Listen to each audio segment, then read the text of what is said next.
Hi, everyone, and welcome to another week of The Hash. We have an exciting week geared up for you today. This is, of course, your daily show that focuses on crypto and culture in all things Bitcoin and cryptocurrency related. My name is Naomi Brockwell, and I'm delighted to be joined by other wonderful co-hosts. We have Jen Sanasie, Ben Powers, Will Foxley, and Zack, Seward. And we're going to start off by talking about Turkey. So, Ben, what have we got going on there?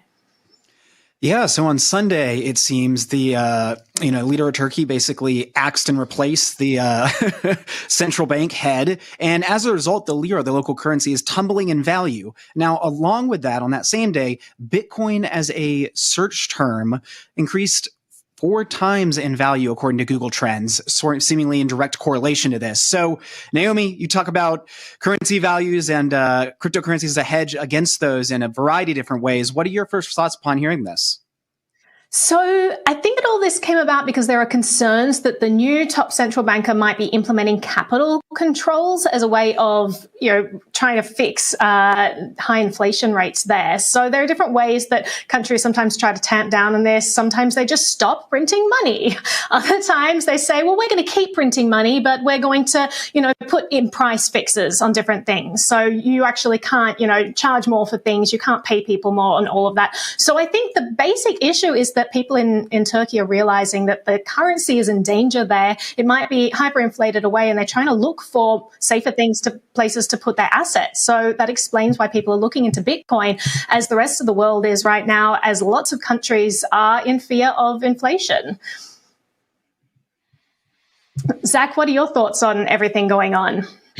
I think it's pretty cool that our colleague Omkar talked to some folks on the ground there and, saw that, as these concerns come to the fore, right, people are putting their money in Bitcoin, but also in Tether, in the dollar-backed stablecoin Tether, USDT. So it is interesting that these developments are playing out in the Middle East. Certainly, this is an area where there's a lot of really interesting use cases around Bitcoin and using these cryptocurrencies as stores of value amid economic uncertainty.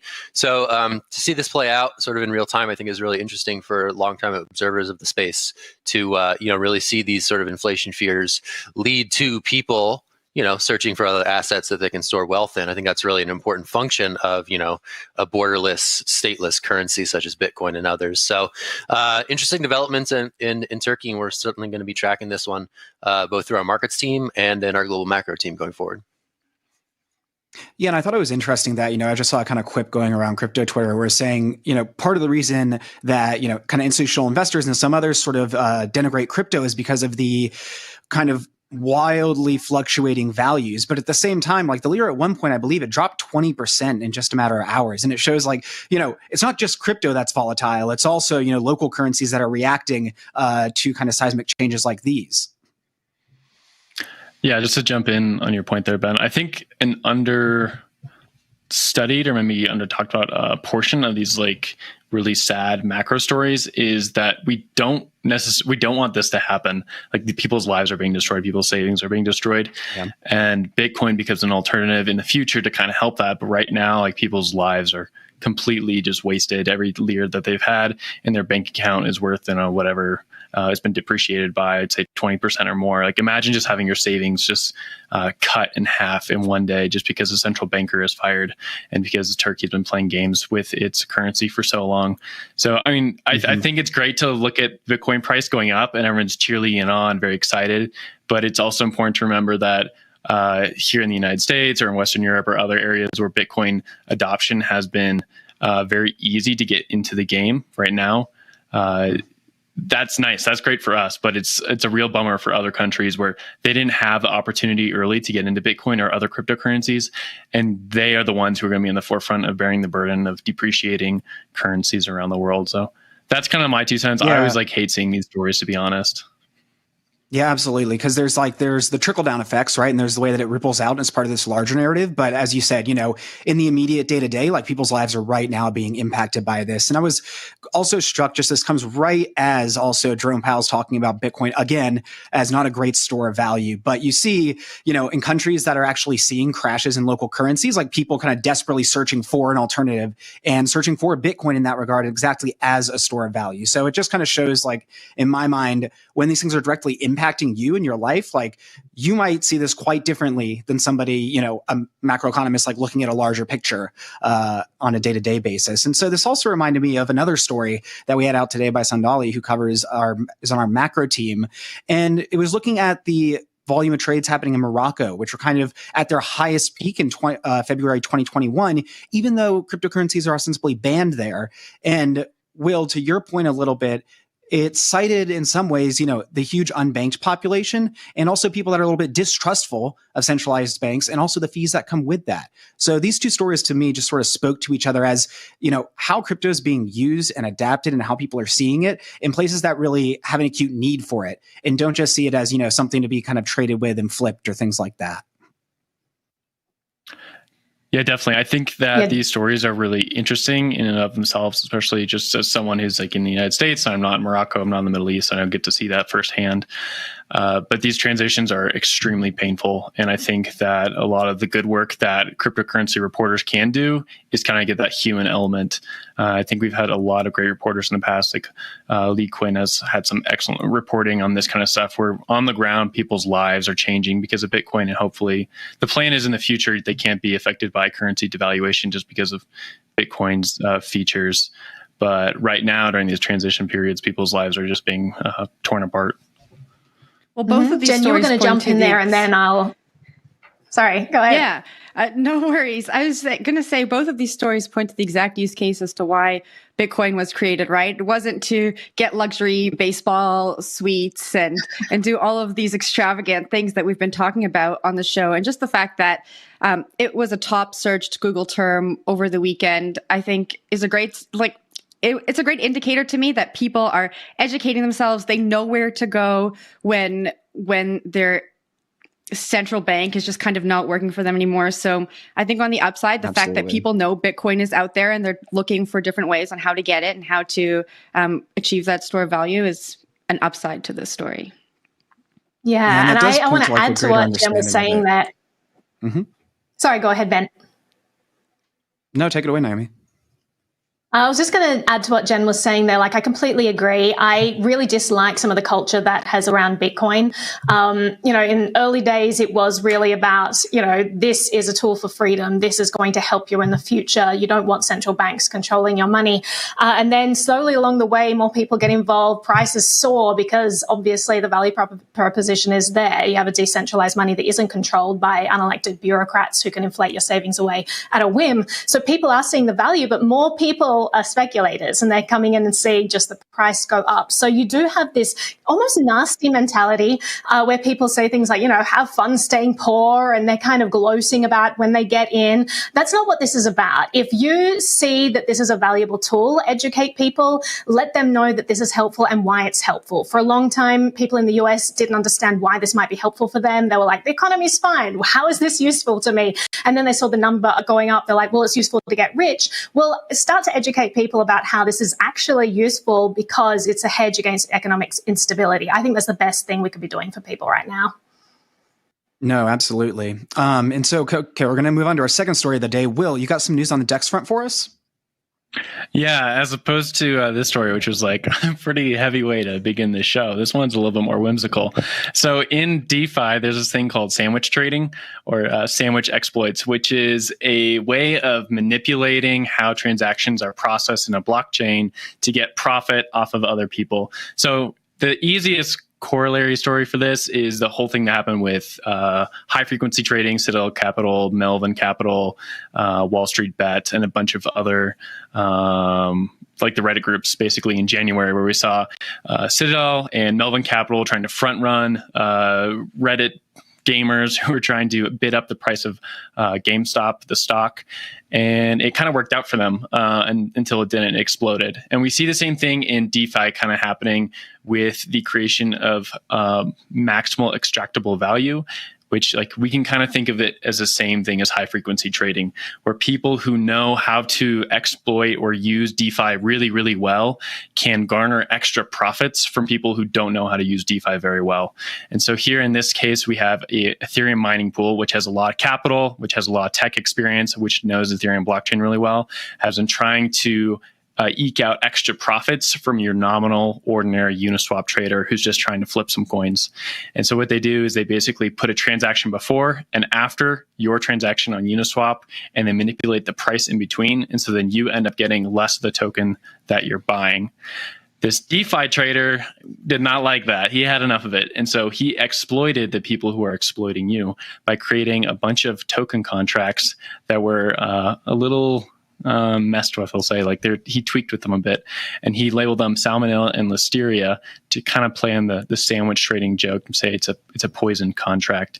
And he ended up profiting about 130 ether in, I think, one day. So $250,000 for one day's work is not too bad.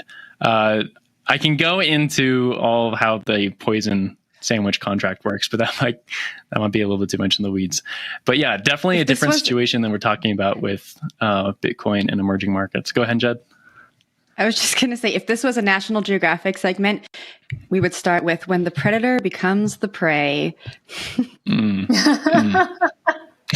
I got to admit, Will, when I read your article, it's like, I mean, we're talking about DeFi, which we all know, the meme tokens. You got all kinds of food there and yams and whatnot and spaghetti coin. And then we're talking about sandwiches, and you're talking about salmonella and listeria and like the bread, and you've got analogies with meat and cheese. Like you say that it may get too in the weeds to explain this poison contract. I would love you to explain it a little more because I'm a little lost. Okay, I can do that as long as you guys don't fall asleep on me. So basically, in a sandwich trade, like I said earlier, you have a trade before you're trading Uniswap. So if I'm throwing up link tokens on Uniswap and a front runner sees me trying to trade those link tokens, they can put a transaction before my trade for link and after my trade for link. And by putting heavy enough trades on either side, the price for those link tokens in between necessarily has to move in one direction or the other. That small change is enough for the front runner to gain a little profit, even just like a small amount. If it's a really weak token where the price moves a lot because there's not a lot of liquidity in the market, the price can swing a ton, which is what we saw in this case. This person threw up two tokens, these poison contracts, Listeria and Salmonella, on Friday for like, I don't know, I think a half day they were up on Ethereum. And he kind of tweaked the code in the contracts. So if you tried to buy the token would only return 10% of what you bought. And so then the Ethermine people tried to buy the token and they bought it, and all of a sudden it only returned 10% of what they thought. And then they tried to offload the token for the price they originally purchased it for. But the guy had already swapped back and pulled all the money out of it. Like that we saw throughout the summer.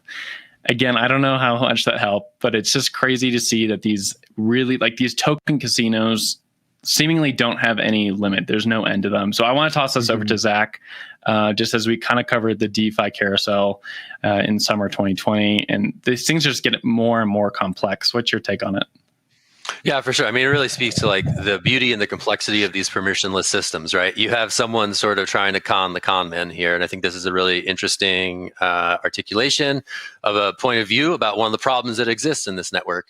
So the fact that someone is able to use clever food puns and like make you think of like spoiled mayonnaise to drive this point home, I think is really great. So yeah, I remember looking through that GitHub post over, I guess on Friday over the weekend or something.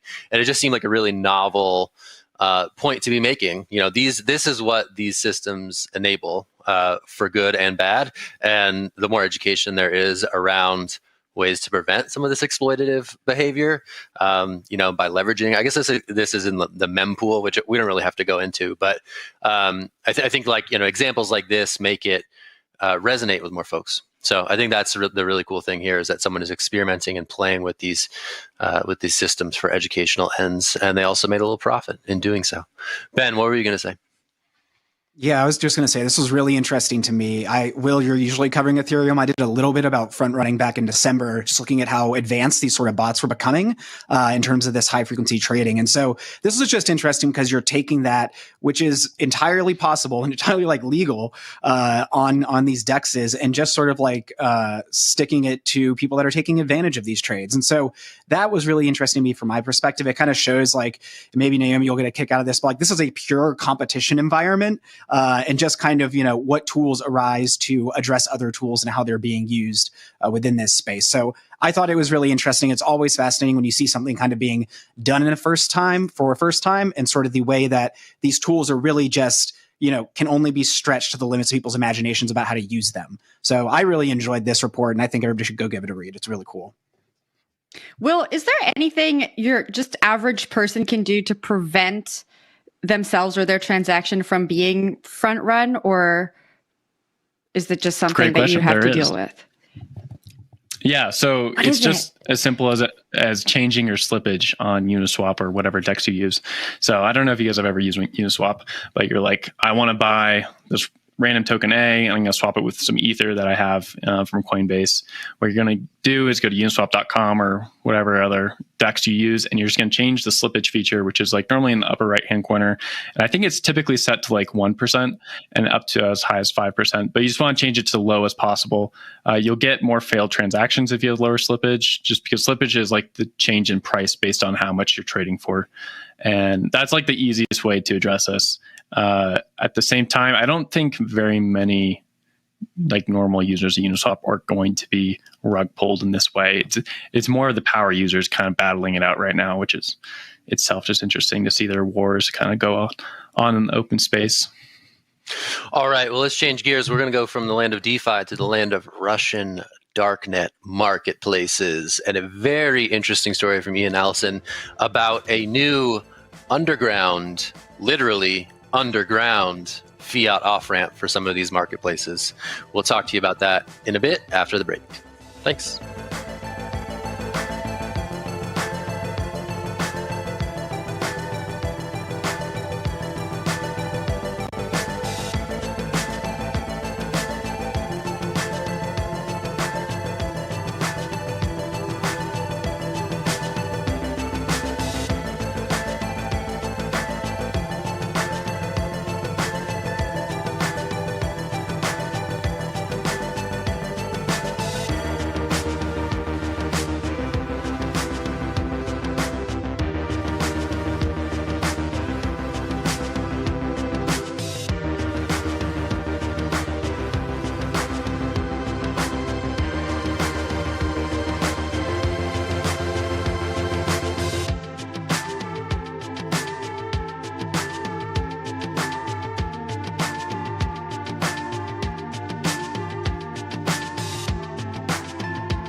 Okay, let's talk about Hydra. Welcome back to the Hash. Let's talk about Hydra. It's this big old Russian darknet marketplace. All sorts of crazy stuff changes hands on there all the time.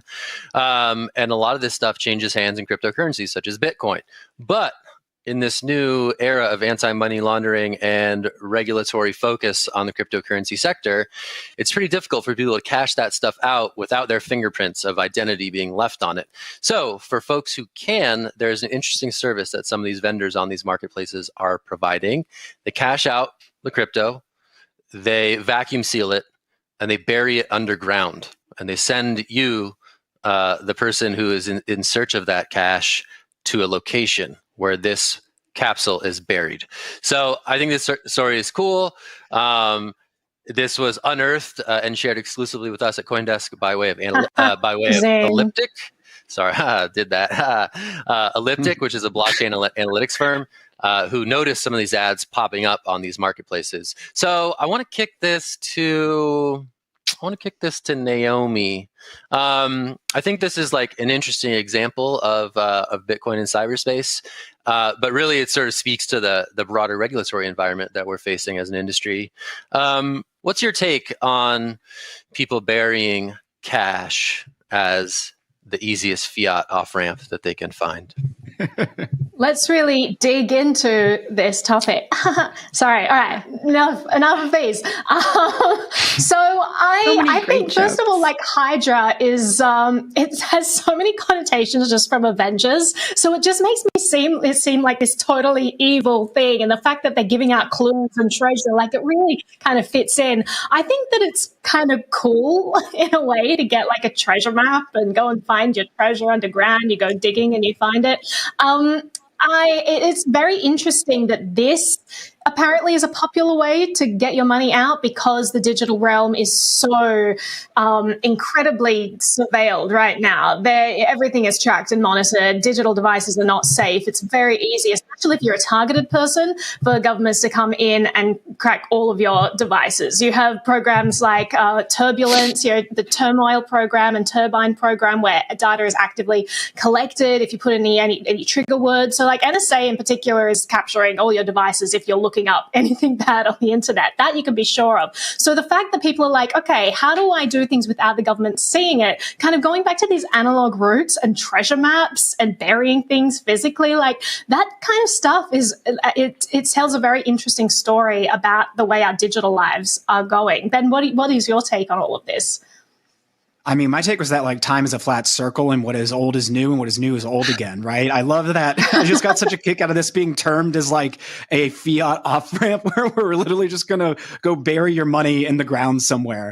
And I think it does kind of speak to, like we joke about this and we've joked about it on the show before, but it's like 100% of US criminals use cash. And like, we're not demonizing cash in this regard, but that sort of like analog cold hard currency is sort of the ultimate private entity. And it does speak, and this is Elliptic sharing this with us, and it does speak to the fact that, in previous iterations in earlier days of Bitcoin and other cryptocurrencies, there wasn't this sort of analysis and analytics apparatus being built around it. And so that like idea of like, Bitcoin's anonymous, it was never anonymous, it was pseudonymous. But that's just become so much easier to crack. And you have, companies like Elliptic and other firms that are partnering with governments and corporations and others and that are capable of doing this. So I think it points to the ways that this infrastructure has been built out in terms of AML and KYC.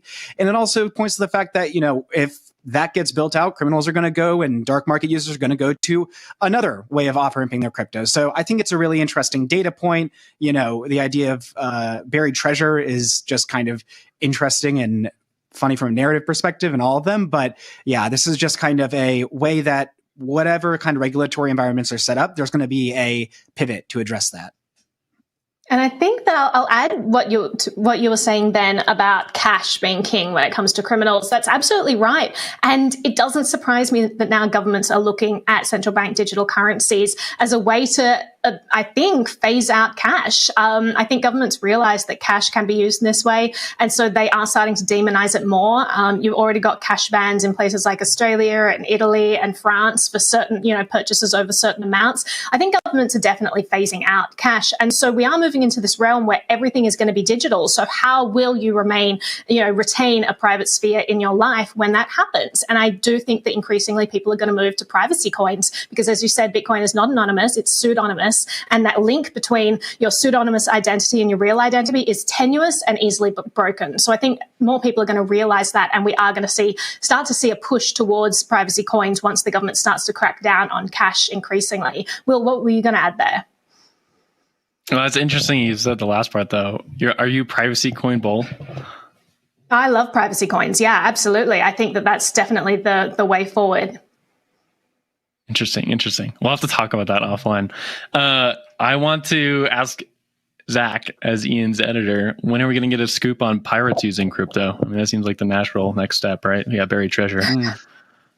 Okay, yeah, I'm down. Yeah, pirates, they're crazy. Pirates these days are nuts, man. Yeah, Ian did some interesting reporting about ship-to-ship crypto transfers in North Korea. So kind of close to the high seas, but I'll see if we can get a pirate. How does he get this stuff? Scoop sometime soon. Ian, to his credit, takes every call. That is the lesson I'm imparting to young reporters everywhere. So with that, we are going to change gears and we are going to throw to Jen. Jen, take it away. All right. So from the high seas to the Wolf of Wall Street, Jordan Belfort has changed his tune on Bitcoin. He told Fortune recently that Bitcoin holds an advantage over traditional stocks due to its limited supply, and he thinks that it could reach $100,000. So what was interesting to me about this story is that in the past, he said that sooner or later, a central bank or consortium was going to issue their own cryptocurrency, and that's what he thought was going to take hold. And I wanted to use that point as a discussion point for this panel to I think the misconception that we've been speaking about kind of week over week between CBDCs and cryptocurrency, because they are different, but we often hear in the headlines and a lot of different media outlets that they are the same, which they are not. They're just both digital. They're both on the internet, but they are very much not the same. So I want to kick that off to you, Naomi. What do you think about this narrative?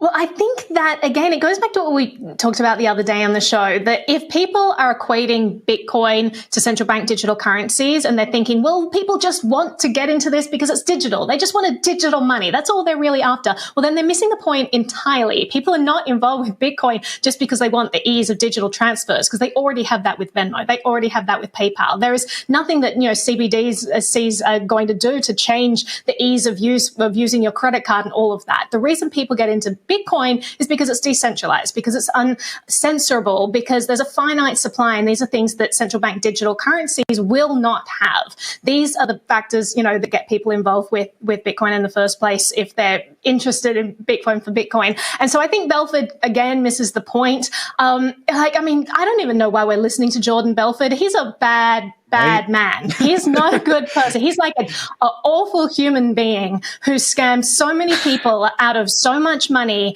and we should not be holding him up as this beacon of truth. Like, well, he agrees with JP Morgan now. Oh, now he says something else. What's he saying? He's been very savvy with stocks. He hasn't been savvy with stocks. He's been a scam artist. He's been a criminal. He has, hurt so many people, made them destitute. And I think that we should just leave Jordan Belford in the dust. I could rile about this all day. I'm going to throw this to you, Zach. Mm-hmm. I'm just nodding, man. That's fire. I got nothing on that. Yeah.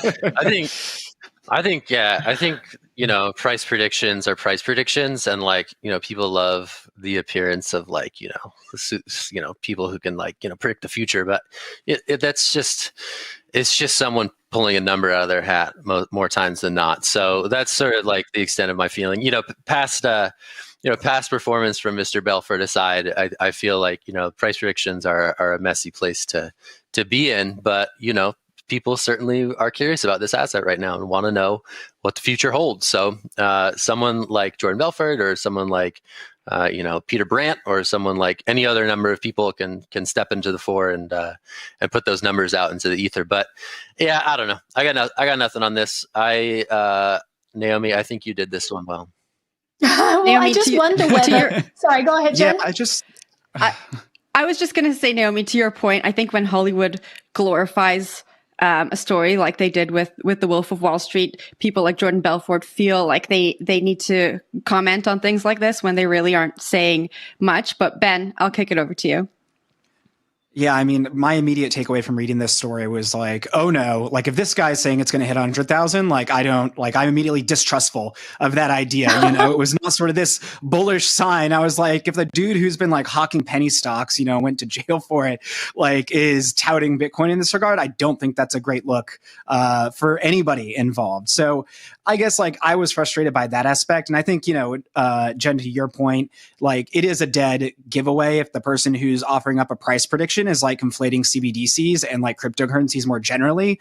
We can talk about the ways that central banks through regulation and other government actors are trying to crack down, usually through KYC and AML and money transfer rules, to have greater control about them, but ultimately they are not controllable. So, if you're looking for signs that maybe you shouldn't trust a price prediction, that conflation is a good one to start with. Yeah, I mean, that said, that said, 100K is not an uncommon or maybe even unrealistic price prediction. Right. It's not like he's really out on a limb here with this one, which I think just also is worth pointing out. Can we do that thing from the movie where they do this in the thing and there's the meme of it? What do they say? Okay, ready? Are we doing it? Get in it. Get in it. I'm doing this right now. I'm not even lending I'll look it up. Emotional support to this narrative and that story.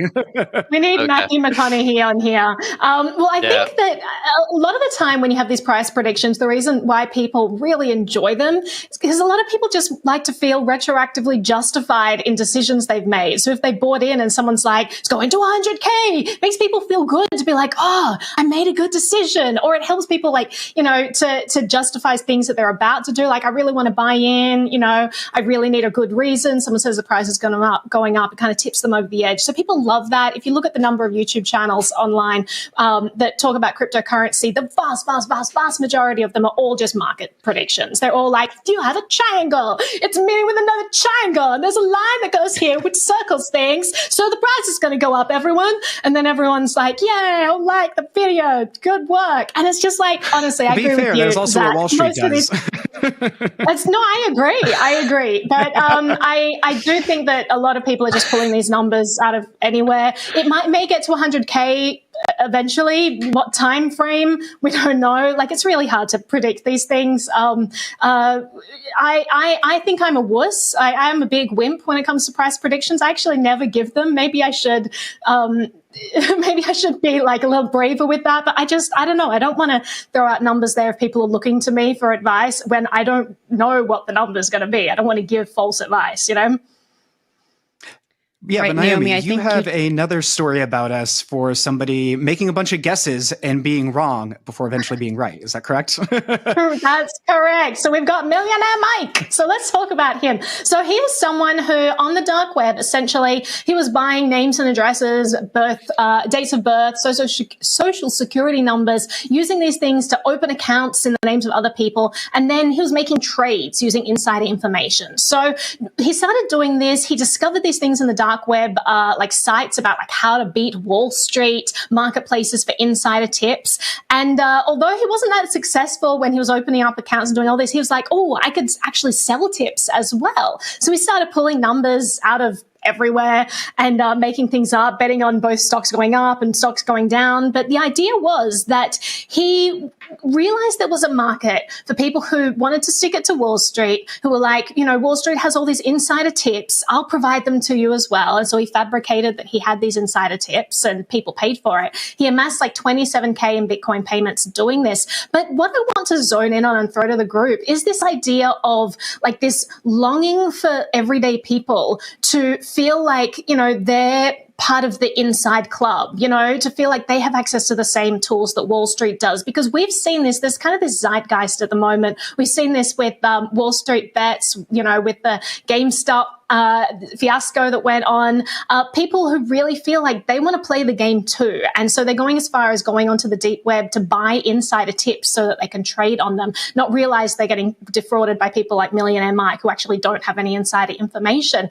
But, you know, is this the direction that we're heading as a society, that like people are feeling more and more that they're trying to equalize the playing fields with Wall Street? I'm going to throw this to you, Jen. Like, what are your thoughts? Do you think everyday people are starting to feel more injustice there, and that's why they're going to things like these dark websites? I think I want to come back to what I said earlier. I think Hollywood and the mainstream media really glorify, you know, what you're talking about, Naomi. And I think we see people on TV and these fictional stories, and they're living this really lavish lifestyle. And we think like maybe we can go on the dark web and get some information, and we too can achieve this like really unrealistic reality. I think people are living in their heads in this like really unrealistic world, and they need to just kind of be brought back down to reality because things like this are going to happen. Zach? I think the reality of the world is that, you know, income inequality is widening to the extent of, you know, just vast differences. You know, like I think the economic system, more and more people are feeling like tangibly that it is rigged against them. And so this, I think, is sort of another outcropping of that same, you know, phenomenon that we're seeing with Wall Street bets and Dogecoin mania and other functions of, you know, widening wealth, widening income inequality, just sort of this malaise, this economic malaise around, oh, okay, my generation is not going to be, you know, as good as my parents' generation for the first time in, you know, recent American memory.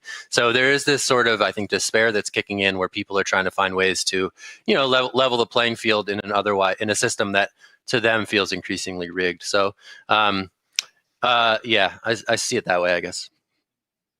Will, what do you got? Yeah, I agree with what Zach said. I also just want to, I think Mark Twain kind of put it well when he said, like, no American considers themselves poor. They just consider themselves temporary out of luck millionaires. And so a lot of us Americans are just like, why can I not make so much money in life? Why is like all these people on Wall Street making so much money and I'm having to live a middle class life or lower or something like that? And this is kind of, I think, part of being in America and growing up around a very like aggressive capitalistic system, every 4-year-old knows what Wall Street is. Like, it's pretty young when you start learning about these things and how these money markets work. And so that's kind of what whenever I see these stories, I kind of think about it that way. And that's not to lower or lessen what Zack is saying about income inequality. That is a very real thing. And that's why we're in the Bitcoin space today, because we think that's unfair and we think it's antagonized by central banks and money printing. So tossing it back to you, Naomi. Yeah, Ben, do you want to go first and give us your take there? I had some quick thoughts on it. One, I think like, Will, this gets back to your story about like the sandwich trading and stuff like that. Like, front running is basically like high frequency trading that's done on Wall Street. Like, and so when I see, you know, those tools being turned against people doing it on DEXs, like that's where I think the attraction to that for me comes from, because it feels like there is no way to kind of strike back at the financial powers that be currently, because they are so heavily protected through legislation and then through the technological expertise to execute these things, and like the cycle of lobbying and lawmaking, all this other stuff that goes on. And I think, you know, part of the reason and the reason that there are so many like scams in crypto, and the reason people fall for them too, I try to report on scams really empathetically, is because of that narrative, Will, that you're getting to around like, I'm not poor, I'm just not a millionaire yet. And like that being a value of somebody's worth is their like market value in some ways. And so to me, like, you know, people striving for that and kind of that narrative kind of corrupting in some sense, like the way we think about and approach like investments or finance generally, is one reason I think that we do see so many scams in places like crypto in some ways. But Naomi, over to you. Yeah, so I think that, you know, talking about this inequality and all of this, I think we need to hone in on culprits and like focus our anger on the right people. And there is huge amount of inequality in terms of the way the government picks winners and losers, the legislation, and people want to use crypto because it helps even the playing fields in a lot of ways. But Zack, throwing it over to you. Thanks, Naomi. We got to wrap it up there. That was some good conversation. I appreciate you guys thinking about it all with us today. So yes, thanks for spending time with the Hash today. It's Monday. It's March 22nd. We're going to be back here doing it again tomorrow. And in the meantime, check out All About Bitcoin at 3 p.m. Eastern today on CoinDesk TV. For Zack and the rest of the gang, see ya. See you, crew. Bye.